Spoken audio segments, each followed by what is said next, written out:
এই যে আপনি এত বাধা বিপত্তি, পারিবারিক একটা চাপ, বা আপনি যেখানে থাকেন অবশ্যই বাসার আশেপাশে একটা চাপ সৃষ্টি হয়েছিল, এটা সব জায়গায় হয়েছিল। তো সেই জায়গাতে সব এত চাপ গুলা মোকাবিলা করার পরেও আপনি কিভাবে যে সাহসটা পেয়েছিলেন, বা নিজের ভিতরে এই স্পৃহাটা কোত্থেকে পেয়েছিলেন যে আমাকে আন্দোলন করতে হবে, বা আপনার কোন মানে মাথায় তখন কি ছিল যে আমাকে আন্দোলন কেন যেতে হবে, বা আপনার এই সাহসটা স্পৃহাটা কোত্থেকে আসছিল, সাহসটা কোত্থেকে জোগাইছিল?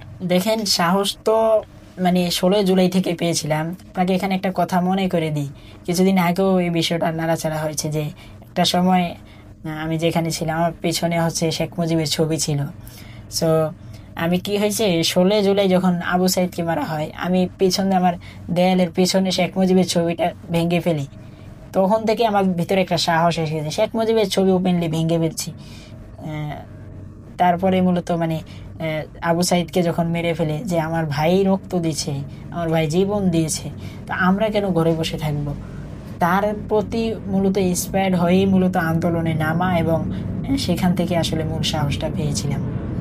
এই যে গণ অভ্যুত্থানে আপনি কি কি হারিয়েছিলেন, এবং গণ অভ্যুত্থানের পরে, অর্থাৎ আমাদের দ্বিতীয় স্বাধীনতা বলি, সে স্বাধীনতার পর আপনি কি কি পেয়েছিলেন, অর্থাৎ গণ অভ্যুত্থান কি কি হারিয়েছেন এবং কি কি পেয়েছেন স্বাধীনতা নিয়ে? দেখেন, আপনাকে বলেছিলাম যে আমি 18 জুলাই থেকে 36 জুলাই বা 37 জুলাই বলতে পারেন যে পরিবারের সাথে সম্পূর্ণ সম্পর্ক বিচ্ছিন্ন করেছি। এটা আমার জীবনে একটা হারানো, আন্দোলনের সময় হারানো একটা বিষয়, যেটা এখনও আছে। অর্থাৎ আমি আমার বড় ভাইয়ের সাথে সেই 18 জুলাইয়ের পরে যে আমি কথা বলা বন্ধ করেছি। আজকে কত, আগস্টের 26 তারিখ, আজও আমি আমার বড় ভাইয়ের সাথে কথা বলি না। খুবই দুঃখজনক। এটা আমার জীবনের সবচেয়ে হারানো কারণ সে ওই সময় আমাকে একটু বেশি শাসন করেছিল।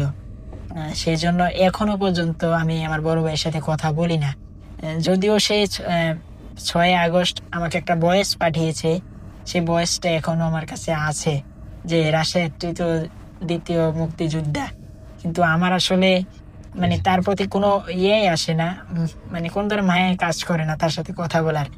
তো যদিও এমনি অন্য কোনো ঝামেলা না, জাস্ট এই জন্যই আমি তার সাথে এখনো পর্যন্ত কথা বলি। এটা আমার এখনো খুব কষ্ট লাগে।